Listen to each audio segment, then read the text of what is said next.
Hello and welcome to the very start of this vlog. Loomis, can you look at my face? It makes it for better looking. Whatevs, Loomis. So this week, well, it's going to be a little bit more of a week. I'm actually starting this on a Wednesday. Normally I do like week-to-week vlogs, but this vlog I'm going to give myself a little bit of leeway because some of these books are long. But I am going to be reading like CriminOlly and like Kelsi from Slime and Slashers for a week. So both of them are part of my Patreon. And when I did my reading event, Novelization November, there was a thing where if you got like a bingo and you like read a certain amount of books, you could recommend a book to me. So both of them recommended me one book. But I'm just not going to make a blog about 2 books. No, bitch, I'm going to read 3 books that remind me of both of them, one of those being the book that they actually recommended. So I thought I would start with CriminOlly. And so one of the things, I want to be reading A Men's Adventure, because that's a character flaw by Ollie. He likes men's adventure. Sorry, Ollie, it is. And then I'm going to read an extreme horror book, which I already have picked out. I think I'm going to read Exquisite Corpse by Billy Martin. And then also the book that he recommended me as well. For Kelsi, I am going to be reading Below by Laurel Hightower. And then I'm going to be reading a Richard Laymon book. There's a Richard Laymon audiobook called Flesh. Oh, God. And then I'm finishing that with Boys Life. So, yeah, we will see. We will see how this goes. But to start this vlog, we're just going to find out, will I actually read any of these books, or will I DNF all of them? We'll see. Really got to be impressed how fast I DNF'd this book. Also, I guess Terror of the Trolls is probably going to be what I'm going to deal with in the comments for this section, but whatevs. I started this book, and I kind of already knew this was going to be bad. One, look at this sentence. Blade paused, angry, his gray eyes smoldering, his head cocked to one side, listening intently. So I was like, oh, that's not good writing. But, it's fine, it's fine. Maybe I'll give this a few pages. And then I got to page 2, and it says, he was up the creek without a paddle. Blade smiled grimly. Who was he kidding? He was up the creek without a canoe. No. End world, more like end of me reading your world. And since this is the second in the series, it's going away too. So that's one down. Now on to Miami Grad. You know what? I'm gonna keep recording because maybe it will be not too long.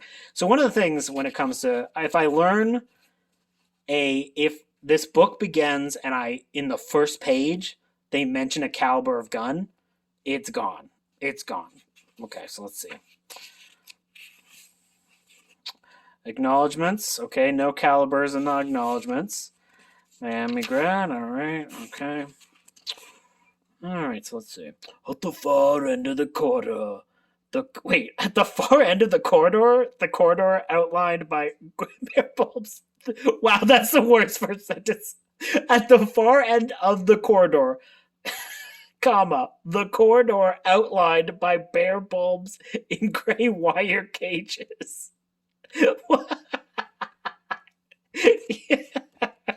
No. In my defense, I did read another page or two after I made that joke, and no, I made the right decision before. It's boring. This entire thing is boring. Nothing interesting happens. I was like skipping around the book. I was like, is anything cool happening? And it's like, nope. A man named Jonathan Forbes, Miss Juggernova. Oh, whoa, Miss Juggernova. Anyways, not surprising. A book called Miami Grad was not good. Let's see about Tack 1. The first in a damn bloodbath of a series. Well, let us see. Oh, that's a small print. This is small print. Okay. 25 men are assembled in a briefing room. Boring. All right, I guess I'm going to try this one out. I will, at this point, I will just not record any more of these little me throwing things into a pile. I will update you if I find any that I will actually read. Okay, so the most interesting things about this one so far. I know I said I was gonna like just show you whatever I read, but I'm obviously not reading this because it's Mac Bullen and it sucks. But so I almost DNF this for the dedication because it's dedicated to a war. And I looked this up. I was trying to look this up, what was going on with this, like the U.S. invasion in Grenada, and I was looking it up, and it's like, and then I was looking up the United Nations response, and I was like, oh. America was definitely in the wrong there, so I almost well, it's not a big surprise, but so I almost completely DNF'd it from that. But I got through this prologue, and the prologue was like, "You want to hear another gambling metaphor? You hear about gambling? Here's another metaphor about it. The jungle planted in the middle of a desert. Whoa, filled with predators. Whoa." Yeah, so it's just like a bunch of bullshit. So then, but then I get to this first page, and I'm like going down. This is the first chapter, and I knew it's definitely worth getting rid of. Because look at this. Beneath one arm, the sleek Beretta 93R nestled in a soldier harness, specially built to accommodate the silencer of Boland's own design. Big Thunder, the 44, there you go, you know the caliber, automatic cannon rode military weapon at its hip. And extra magazines for both weapons. Blah, blah, blah. No one cares, MacBoy. You're lame. I don't like you or your chin. So, get rid of all these. Well, here's the last thing that through I attempt. I will read a little bit of Edge and see from that giant pile if one of them will be read. Okay, Edge is getting read a little bit. At least I'm not putting it down the first time. And you know why? Then he raised his ample rump. We got a rump alert. We got a rump alert. And I thought that was funny. I was like, he's got a big butt. If you're a men's adventure who wants to get read by me, gotta bring the junk in the trunk. And I don't want to hear what caliber of guns you're using. See? No calibers in this entire page. We'll see. I'm gonna read Bloody Summer. So it's been a while since I read a Western, so I guess that's what I'm doing. Hope you're happy, CriminOlly. Oh, look at little Loomis. Look at little Loomis. Hello, it is the next day, and because I'm filming a vlog, of course, it's a bad health day. Again, every time I try to do a vlog, it's like, yo, bitch, you want some brain fog? And it's like, not really, but fine. Moose has started to jump up here like Loomis does to when she wants food, which I just think is very cute. I just recorded my extremely long November wrap-up, which, like, probably did not help my, overall brain fog, because I just recorded a super long video. Been trying to kind of read a little bit more of this Edge book. I'm about 30 pages in. Now, so this is interesting. I actually kind of enjoy this. The Western elements are like very, very like grim, dark. Like when someone gets shot in this, it's like a very bloody affair, and it's very like, oh god, damn. It's like when someone gets shot in the Old West, you normally just they fall over and that's it. But this one, it's like their head exploded and oh my god, their entire chest became like a ribbon of flesh. And I was like, damn, damn, damn, damn. So that was fun. I like that element.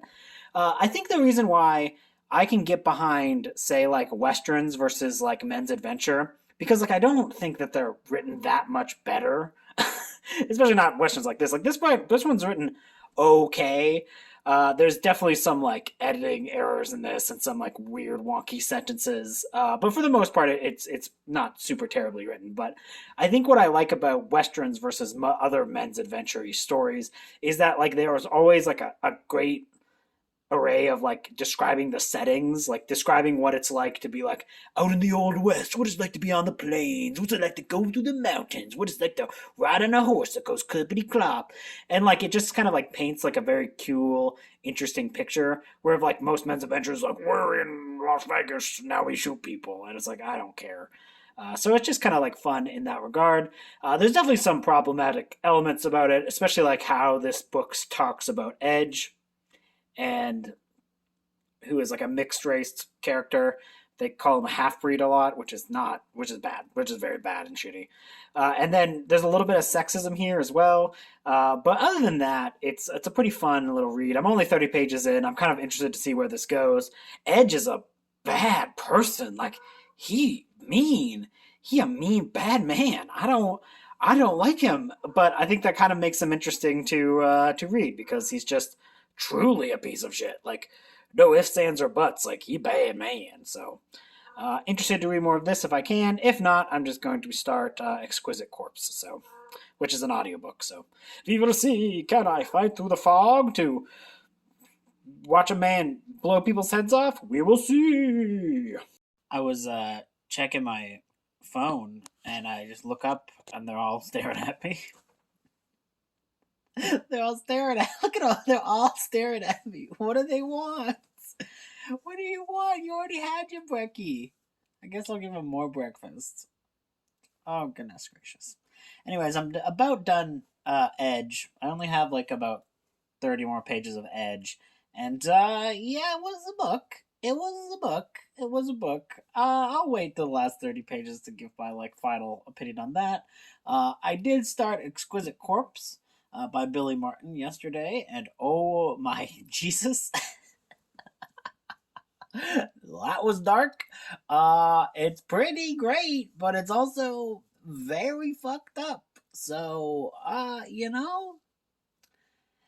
there you go. That's what it is. I'm gonna listen to more of it, and then today I'm going to go and see Godzilla -1. It finally came out in a theater near me, so I will be doing that. So yeah, and Blueberry decided to have like a more up close and personal view and talk to all of you with his butt.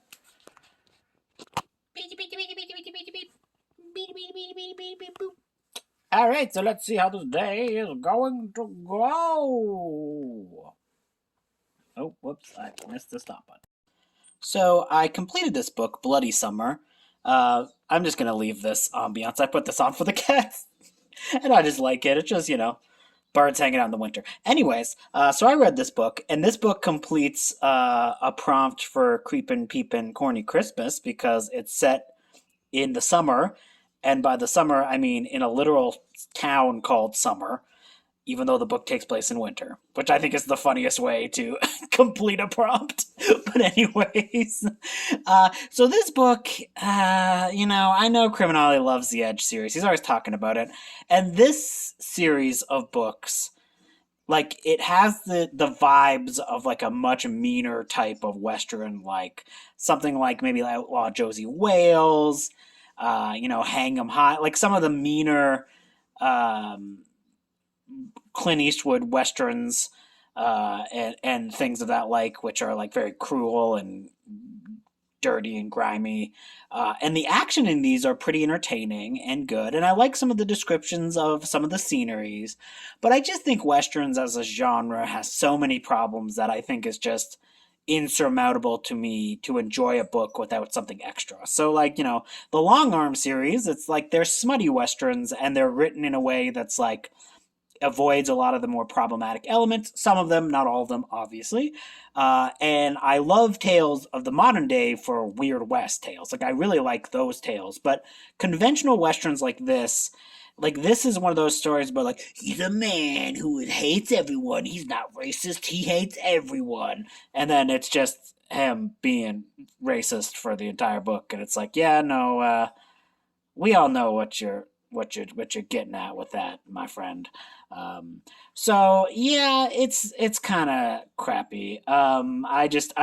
This book is also kind of really crappy to sex workers, and it just kind of icky in a way that's like, yeah, I can read fun hyperviolence that is like ethical and not horrible, so I'll just read those. And yeah. But what is nice about getting through this book is that I can also just get rid of this book as well. The only other Edge book I own. Because I'm like, Edge, you're on the edge of being unhauled, bitch, and you're only on the edge because I haven't got there yet. So I'm going to finish Exquisite Corpse by Billy Martin. I'm going to be finishing that soon. It's on audio. I only have 4 hours left. I'm going to do some like housework, and then I'm going to read some of the other book that I have for CriminOlly, and then I'm going to see Godzilla. So I probably will not finish Exquisite Corpse until after that movie. So those are the updates. And look, I can like, ooh, look, I'm petting a cat, but I'm not really. Well, it's magic. The magic of perspective. Okay, this is getting weird. Bye-bye. Okay, so I listened to a little bit more, oh god, of Exquisite Corpse. And that is not a long book, but let me tell you, that is not a book you want to just marathon an entire day. So it's a book I've taken breaks from because it's a lot. It's a lot. It's very much the definition of transgressive fiction. And yeah, I'm like, I'll go to this before I listen to the last 3 hours of Exquisite Corpse. Because, whew, that book is a lot. And this book is a short. So we will see. I don't really know much. Hello, Moose. I don't really know much about this. Apparently, it's like a series where each person wrote a different entry into it. But this is the book that CriminOlly actually recommended I read on my Patreon. So this is his Patreon choice. So let's see how it is. So I finished this book, which was this brief novella. Apparently, like a new writer takes on this series each entry. I can tell you right now, I am not going to be continue reading any more of this. I really dislike this book. I think that what kind of makes it even worse is that it has elements of being good, and then it squanders those elements to be really shit. So it's like about a story about a guy who like gets killed in an avalanche, but then he comes back to life and he's able to see bad things before they happen, and there's some weird thing going on and all of this stuff. And it's a book that's like kind of dark and irreverent in its darkness, but it seems to have this like kind of like glib, gleeful tone about it, and it kind of all kind of rings kind of false. Like it's like a book that's like quote unquote dark without having like anything to say or anything to any experience of living through dark stuff. It's just kind of emblematic of most pretty bad quote unquote extreme horror novels. This isn't an extreme horror novel, but it has the same issues that those do as well. I am really liking Exquisite Corpse, so I do bet that at least that book is going to be really highly rated. I just am about to leave the house to go to the movies, where I will be listening to the audiobook and be finishing Exquisite Corpse tonight. I love CriminOlly. I hope this doesn't seem like I'm bashing CriminOlly at all during this vlog, but we have very different tastes, so it's just this is a book you recommended that I did not care for. Next up.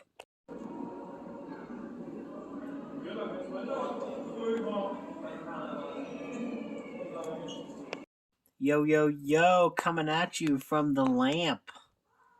My go-to, hey, I forgot to update, and now I'm going to the Sleepy Lands. Oh my god, it's a cat. Oh my god. Hello, Moose. Moose, are you coming to join us on Sleepy Lands? Yes. So I finished, well, I guess I started and watched the movie in the theater, so it's like, technically I finished the movie, but it's not like a... Anyway, so I watched Godzilla Minus One, and it was great! It was wonderful! It was as wonderful as Moose! Oh my god, look at her! She's like, oh my gosh. Oh my gosh, I'm a magic cat. Well, come on. Cat, you gotta look at me. Alright, whatevs. looking at the lamp again. So I really, really liked that. It was a magnificent movie. One of the best Godzilla movies maybe ever. It's like all about how it's like, yo, mutual aid and like looking after each other and like supporting humans is like the best thing that you can do. And it was kind of like a beautiful message about like, the value of human life and the value of, getting together and fighting Godzillers. It was actually much more, in depth and meaningful than that, but fighting them Godzillers sounds funnier. Anyways, and then I also finished Exquisite Corpse, and that book destroyed me. It was, oh my goodness gracious. That book was a lot.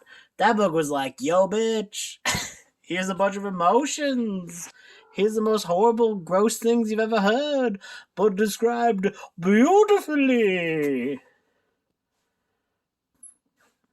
I guess this is my version of the Pixar lamp. Because in all the Pixar movies where it's like, Purka, Purka, Purka, Purka, and then it goes, Purka. Everyone knows. You all know. You know about the Pixar lamps. But this is my Pixar lamp. Let's give the lamp a name. Let's call this lamp Jalarm. Okay, Jalarm the lamp. Get that hashtag going. Make it trending. Anyways, back to the book that I was talking about. And not Jalarm the lamp. Exquisite Corpse was amazing. It was really well done and really well executed, and I will be probably having my nightmares about that book for a long time. I will definitely listen to it again because it's like, damn, there's like a lot going on in that book, and it's sad. It's sad. And then I started something. Wait, what was that?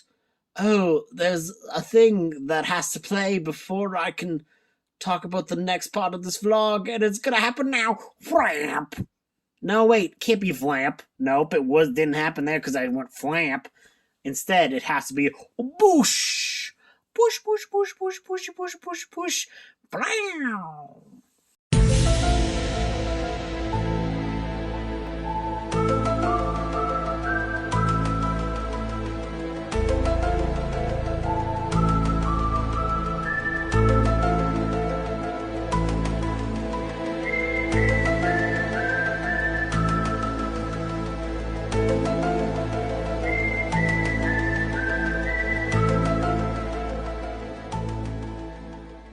Yes, that was the rump files, which is the thing that I made in my spare time because I'm cool and I make good use of my life. Anyways, so yeah, now I'm on to the Kelsi portion of the vlog, and I'm starting that with Flesh by Richie Laymon. I know she has not read Flesh by Richard Laymon. It's actually part of her rumptastic year of Laymon coming up. You will see the show notes. In the show notes below, you'll see the information about that, where it's like a year of Laymon, and she's got this amazing rump jar where they're reading a whole bunch of Richard Laymon books. Me and Richard Laymon, we don't always get along, but I was like, oh, I gotta do a Laymon-y book to get the full Kelsi experience. You gotta get a Laymon book. So me and Schlurm, the lamp, as we all know, Schlurm, my favorite lamp. So we've started Flesh by Richard Laymon, and I've started the audiobook for that, and I'm kind of loving it. This is disturbing. Maybe it's just a book that you have to listen to when you're minorly crunked. Well, maybe not minorly, but whatevs. Schlurm knows the truth. No one else does. Anyways, I will continue going flesh deep into Laymon. That's a terrible sentence, and I should not have said it, but whatevs. Okay, we'll update later in the morning or the afternoon. Who knows how long I will sleep. Goodbye.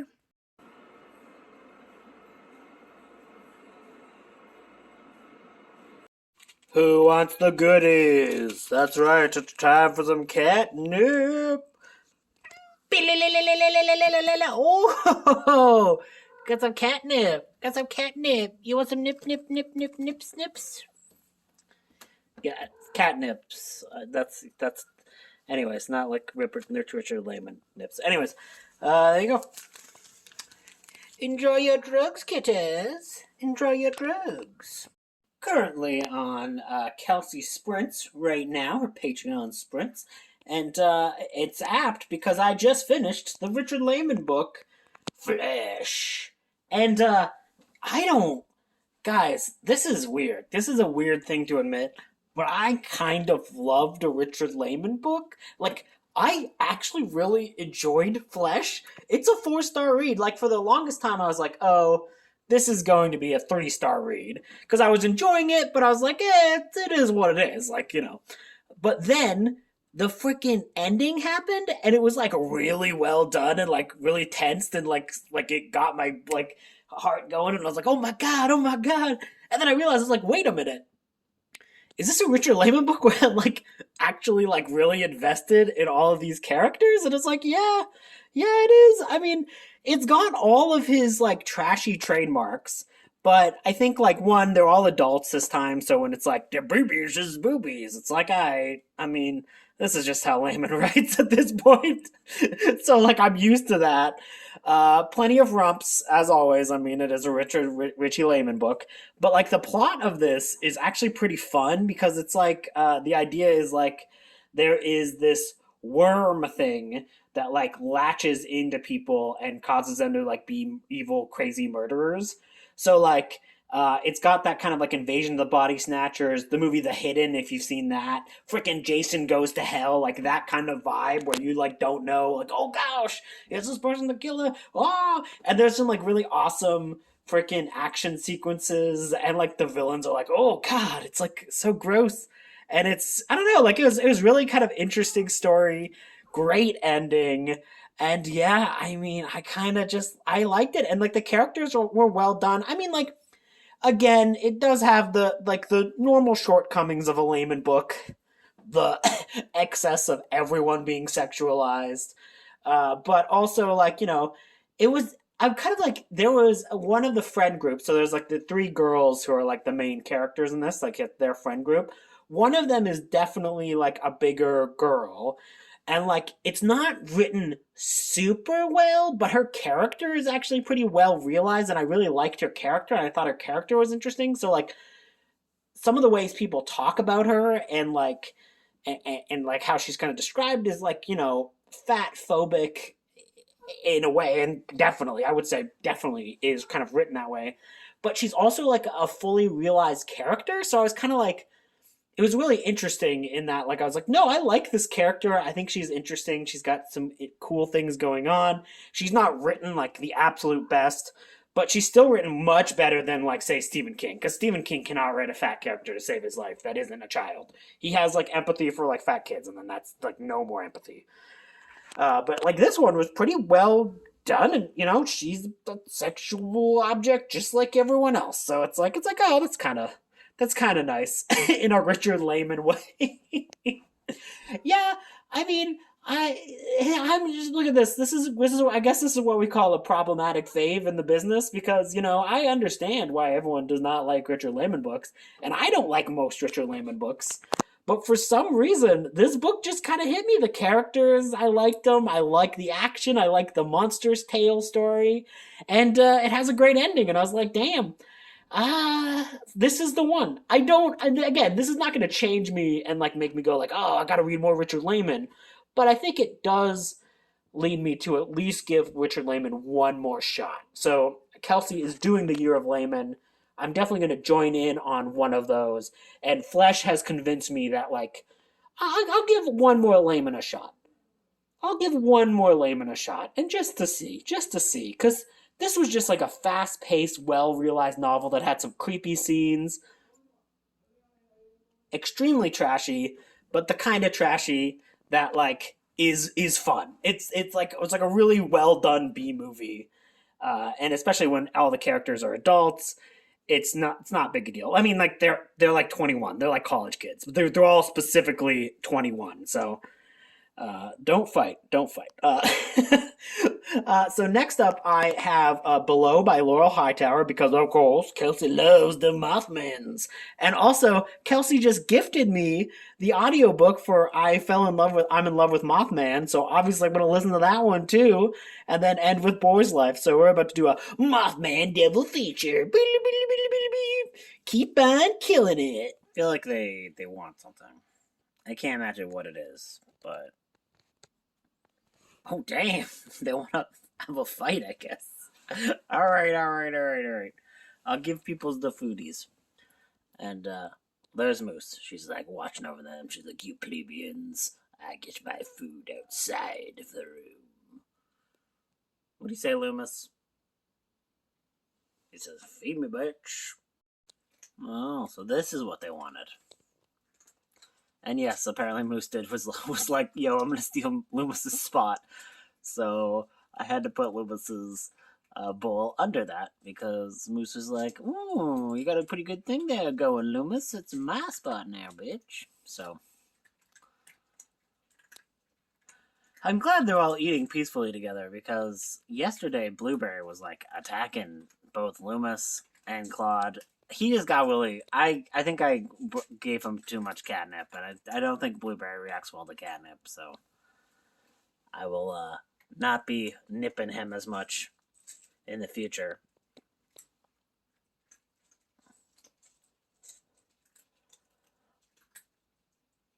Moose is like, "What if I got higher? What if I got even higher to eat my foodies?" I hope she doesn't like jump on Loomis's back. Anyways, I got a little bit into Below by Laurel Hightower last night. It's really good. It's like real good. I'm definitely gonna finish it today, but I was just very tired last night, so I'm very excited to finish this. And then, of course, then I'm gonna listen to "I'm in Love with Mothman," and then I'm gonna listen to "Boy's Life." Boy's Life, Boy's Life. So yeah, it's gonna be a Mothman butt-filled day. You can do it, Alicia. Are you still reading Nosferatu? Hello, fellow freaks, geeks, and nostalgic peeps, and welcome to my channel, Rumps and McCammon, where I talk about everything from Richard Laymon's Rump to the books of Robert McCammon. I don't know. I don't know what I'm doing. Someone told me to do a fake intro, doing a Kelsi impression, and that's the best I have. This is Mug Kelsi. I'm Mug Kelsi. Anyways, I just finished Laurel Hightower's Below. Whoa. And my rating will not be below 5 stars. 5-star book, 5-star book. Whoa. I don't know. This is getting weird. Let's get to a cat.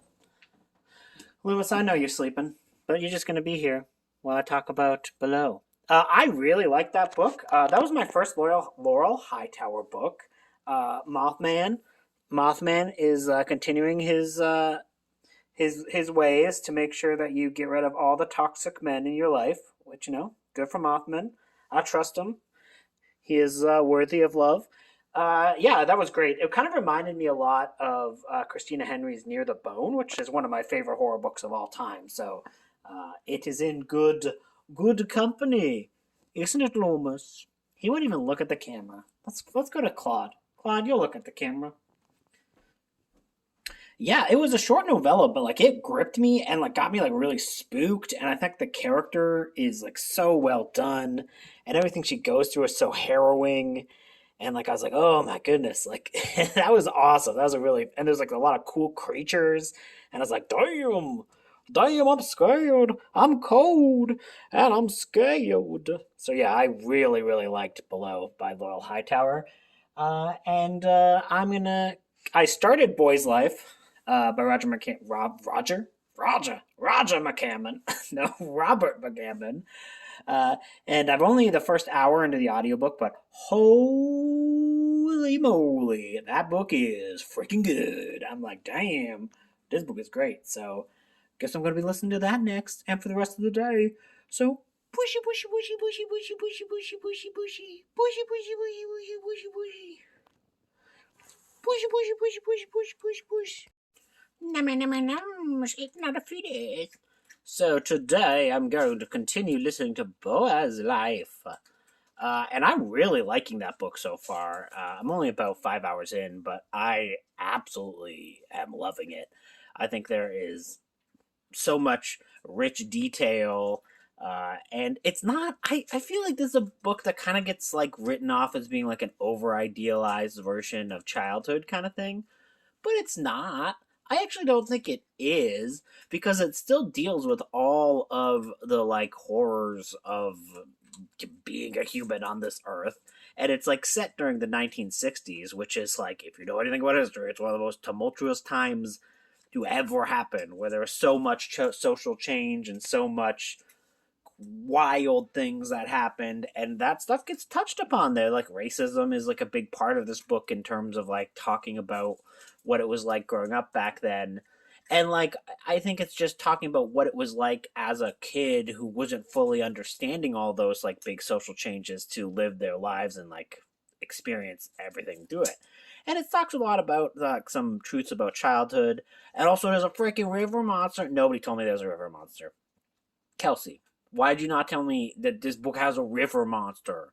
Who a big river monster? He fights a big river monster in it. That's not the main point of this book, obviously. It's a very well written, touching book that gets on to a lot of truths about human existence. But there's also a river monster, and nobody told me, and I'm so mad. Also, I do in general just I'm kind of annoyed that like because I avoided this book for a while because I was kind of worried that it was going to be like a everything was better back in the day. Like I thought that was what this book was, and that is not what this book is at all. So now I'm just annoyed that anyone, obviously not Kelsi, Kelsi has never painted this in a bad light, but I was worried because I knew she loved it so much, and everyone else paints this in a light where they, like they say, like they love it, but it's like presents like an idealized version of the '60s. I was like, what book did they read? This is not. This doesn't make it look like it's like was good to grow up in the '60s. It's just talking about what it was like to be a kid in the '60s. It's an entirely different thing. And the magic of childhood. That's entirely different. Even Loomis knows. You can see it in his eyes. He's like, yo, bitch, I'm gonna get them people's be spending the lies about his book. Anyways, yeah, I absolutely love this book. There are some stuff in it that like I don't like. It doesn't seem to everyone left. I've never had the cats all leave when I'm recording a vlog clip. Maybe they just hate me vlogging. Anyways, this is hilarious. Now it's just a bunch of empty bowls. Oh god. But I will say there's some stuff in this where I'm like, I don't know if it is racist. So like there is some stuff with voodoo in this, but it's also not like the normal portrayals of voodoo in that like in a lot of like I know racist voodoo portrayals like pretty well off instantly because they're like very like falls into a bunch of specific categories, and this doesn't fall into those. And I also don't feel like the characters are written in a way that's like that. Like the characters seem more fully realized and they're not archetypes or anything like that. I just honestly don't know anything about the real practices because I know that that's like a real there's like real religious practices at the core of that. So I don't know. I mean, it doesn't seem like it to me, but I also not willing to say that it isn't because I don't know. So that's maybe a topic that I just need to learn a little bit more about, like the real life versions of that. But I still love the characters, and this book seems to have a really good heart. Unlike my cats who are like, oh god, it's time my boys left again. We're leaving. Bye, bitch. Boys Life continues to be great, and it reminded me to get back into the giving season is I gotta mail out my Christmas gifts. This is this is weird how that's like they're like a one step, two step, three, like they like go up. It's almost like it's like a stairway.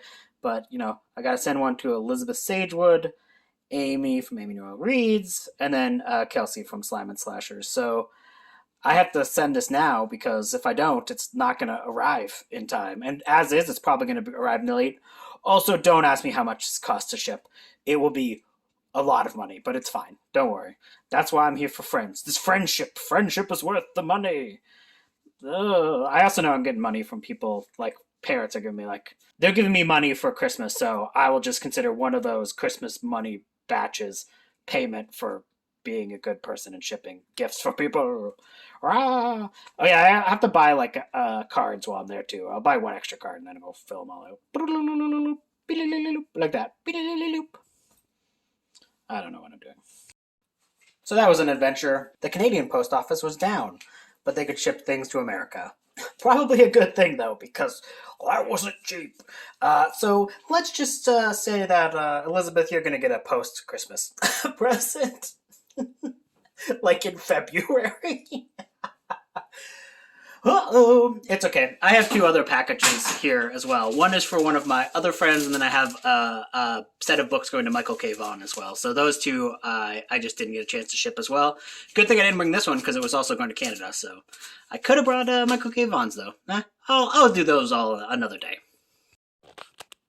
So I just finished Boy's Life, and holy shit.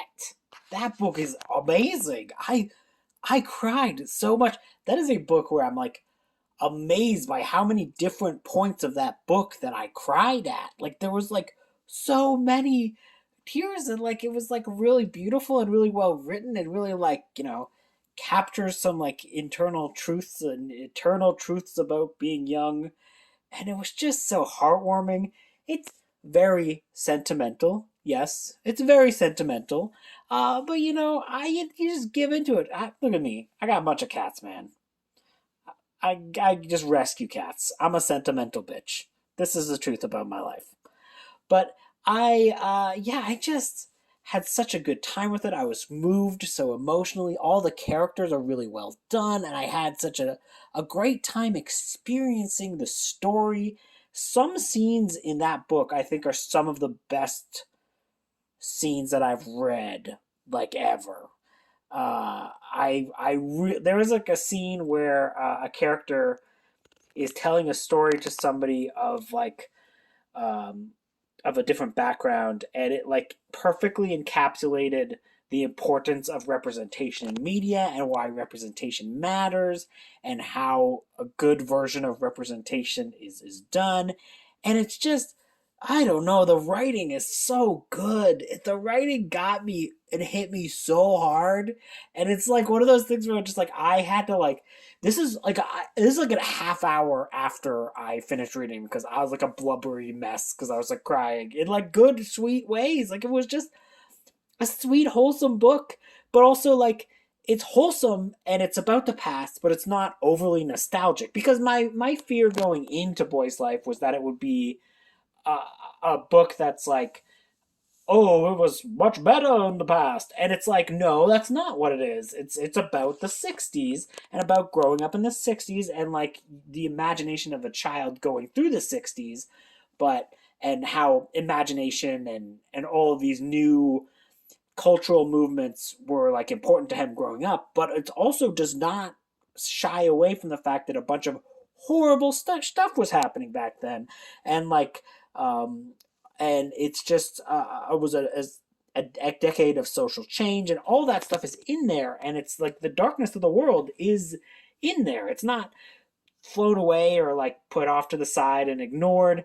And the only time, really, in my opinion, I think there's really only one case of McCammon in the book saying the past was better, and in the one thing that he tackles, he was 100% right in because it was like the loss of the milkman and the rise of factory farming and like giant supermarkets that are like soulless corporations and like yeah, like Amazon has done horrible things, continues to do horrible things.